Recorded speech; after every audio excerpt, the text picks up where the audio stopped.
Hello and welcome to day 18 of Healing from Unavailable Love with Marina. This week we continue to explore why we stay. And yesterday we spoke about guilt and why boundaries can feel like betrayal. If you haven't seen that video, please have a look. Today we're going deeper into fear because sometimes the question is not only can I let them go?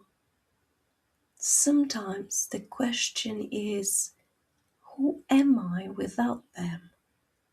Who am I without this job title? Who am I without this friendship group? Who am I if I stop performing the version of me that keep me connected? Unavailable love can become an identity, and letting go can feel terrifying when you no longer know where the attachment ends and you begin. Sometimes losing them feels like losing the version of you that existed around them. You may not only be attached to the relationship, you may be attached to who you were when you were hoping they would choose you. The patient one, the understanding one, the, the one who could handle distance, the one who could keep trying. Even pain can become familiar when it gives you a role, a purpose.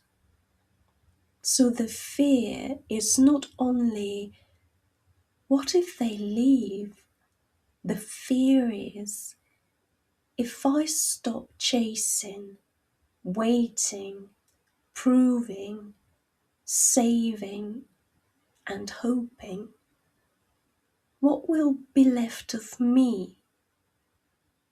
This is why unavailable love can feel so hard to release. It has not only occupied your heart, it may have occupied your whole identity.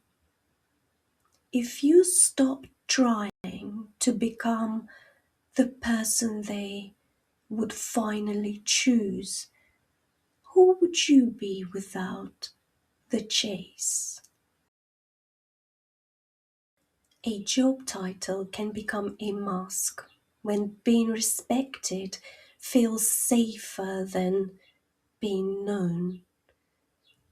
Maybe the title makes you feel important, capable, needed, successful, impressive. So you stay in a workplace that drains you because leaving feels like losing more than a job. It feels like losing proof that you're good enough, proof that you matter, proof that your life is going somewhere. You may hate the pressure, but fear the emptiness underneath it. Because if you are no longer the reliable one, the strong one, the manager, the expert, the person everybody comes to, then who are you? Work can quietly become unavailable love when it rewards your performance but never truly meets your humanity.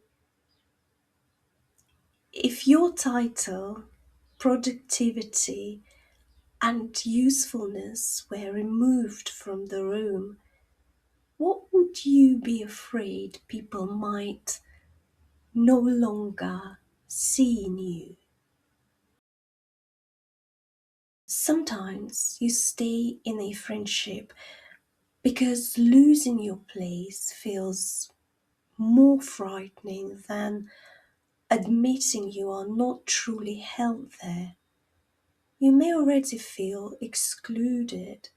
You notice the separate chats, the plans you hear about afterwards, the jokes that do not include you, the way you are invited when you are useful, generous, or convenient.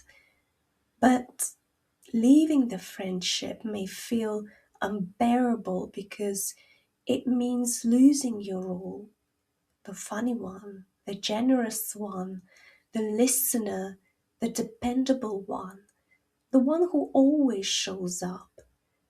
And maybe you keep asking, am I making this up? Am I being too sensitive? Will I look dramatic if I step back? Unavailable friendship can make you doubt your own hurt while still asking you to keep paying for belonging. If you stopped performing your role in this friendship, would there still be a real connection underneath it? Letting go can feel terrifying because pain gives you something to do, while freedom gives you space. When you are chasing, you have a task.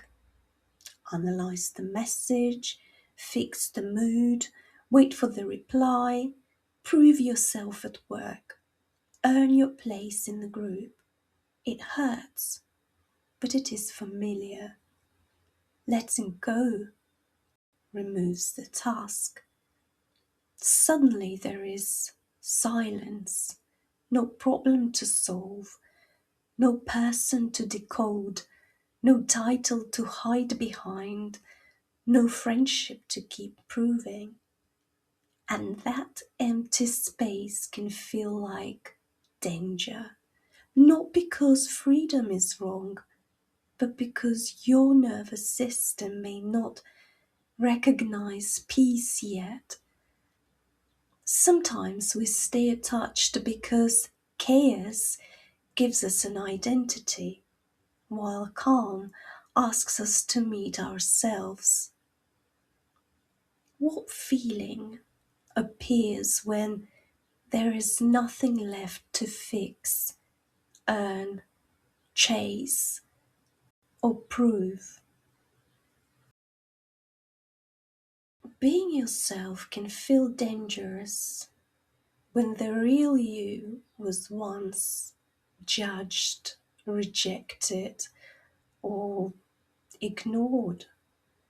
Maybe you learned to be easy, low maintenance, useful, funny, successful, strong, loud, generous, needed.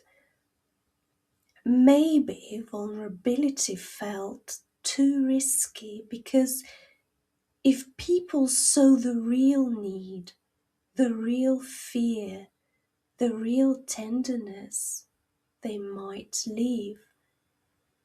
So you created a version of yourself that could survive, a version that asks for less, feels less, needs less, complains less, disturbs nobody.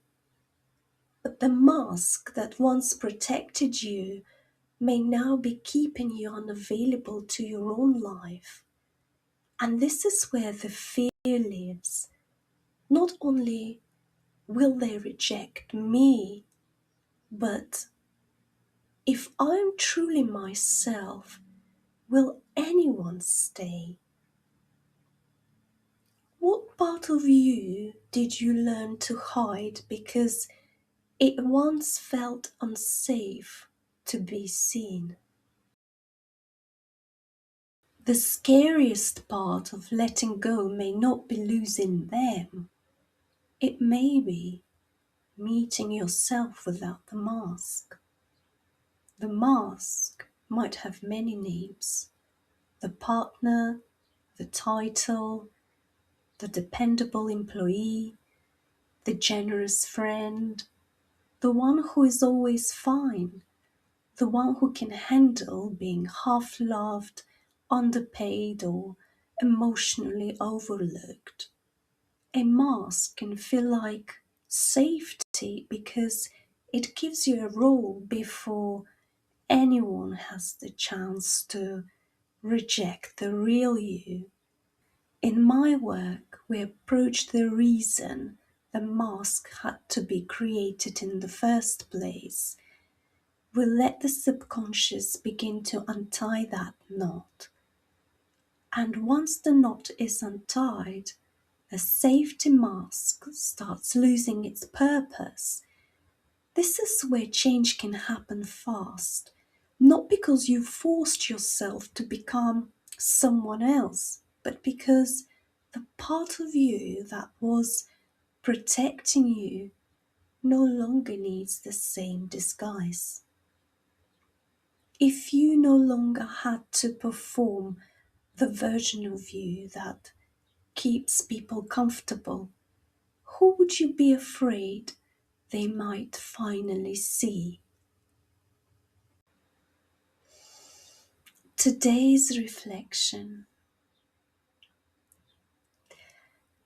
Do not ask only, why can't I let go? Ask yourself, what identity am I afraid of losing? What role have I confused with love? What mask has kept me safe but also kept me hidden? Because maybe the reason letting go feels so frightening is not that you are weak. Maybe it is because this attachment has been holding together a version of you that was built for survival. And now another version of you is trying to come forward. Imagine how your life would change if you and your well-being became the priority.